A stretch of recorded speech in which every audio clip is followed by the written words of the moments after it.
முதலில் திருவண்ணாமலையில் கிரிவலம் வந்தது யார் தெரியுமா? அது ஏன் நிகழ்ந்தது தெரியுமா?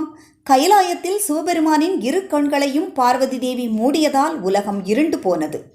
அந்த தவறுக்கான பரிகாரமாக திருவண்ணாமலைக்கு வந்து தவம் இருந்தார். தவத்தை கண்டு மனம் இறங்கி காட்சி கொடுத்தார் சிவபெருமான்.